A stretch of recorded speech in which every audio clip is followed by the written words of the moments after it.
Bonsoir à tout le monde. Je venais un petit peu aux nouvelles. Malheureusement, j'ai pas des bonnes nouvelles. Bon, je vais pas revenir sur certains détails et pourquoi je suis là et pourquoi je me bats. Et aujourd'hui, là, j'ai eu la visite de deux agents des forces de l'A là, qui m'ont bien fait comprendre que de quitter les lieux, qui reviendront avec des documents, genre une mise en demeure ou un arrêté, je sais pas. On verra. Bon, ils viendront. J'ai été clair, je bougerai pas et j'enlèverai pas la tente.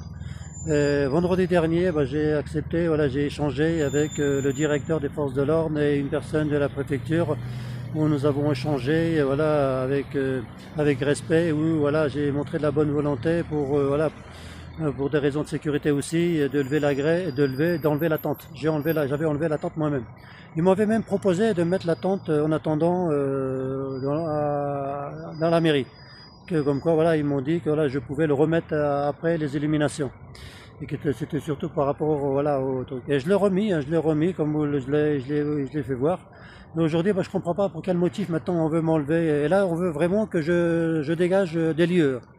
Et j'ai dégagé quel motif? Moi, je fais rien de mal, j'ai jamais commis de dégradation, j'ai jamais interpellé qui que ce soit. Voilà, je suis toujours en train de me battre pour une injustice, pour la vérité. Hein, malheureusement, j'ai pas eu d'autre recours. Et, comme j'ai été isolé de partout, j'avais pas d'autre choix.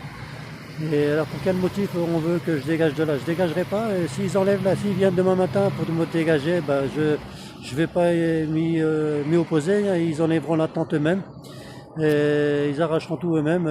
Voilà, moi je ferai rien du tout. Et par contre, ils seront tenus pour responsables parce que je continuerai. Et là, je lancerai la grève de la faim et je continuerai à rester sur. Et là, je rentrerai pas. Là, la dernière fois, je suis rentré parce que voilà, je devais remettre. J'avais prévu de remettre la tente pour une ou deux nuits. Voilà, j'étais rentré.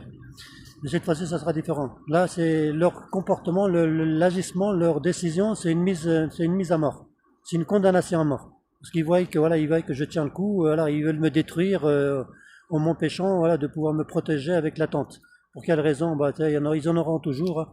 De toute façon, j'ai dit, à partir de demain, je cesserai tout dialogue. Je discuterai plus, voilà, j'entamerai plus aucun dialogue avec qui que ce soit. Je répondrai pas. Si j'ai pas l'attente, je resterai ici. Ils pourront pas m'empêcher, à moins de m'arrêter et de m'emmener voilà, dans leurs locaux voilà, pour X temps. Et mais à un moment ou à un autre, je reviendrai, voilà, je resterai, je rentrerai pas. Quitte à, voilà, et là, ça sera pour moi, c'est une condamnation à mort. Avec le temps, l'hiver, c'est une condamnation à mort. J'espère que bon, ils assumeront leurs responsabilités et on sait tous d'où ça vient. Voilà, c'était juste que voilà, vous soyez au courant de la situation. Et merci pour vos partages et continuez malheureusement, voilà, comme je vous l'ai dit, il n'y a personne qui veut prendre mon dossier aussi. Hein. J'ai fait appel à plusieurs endroits, j'ai personne, je suis vraiment isolé. Je suis vraiment isolé, je peux rien faire tout seul. Voilà, merci et continuez à partager s'il vous plaît.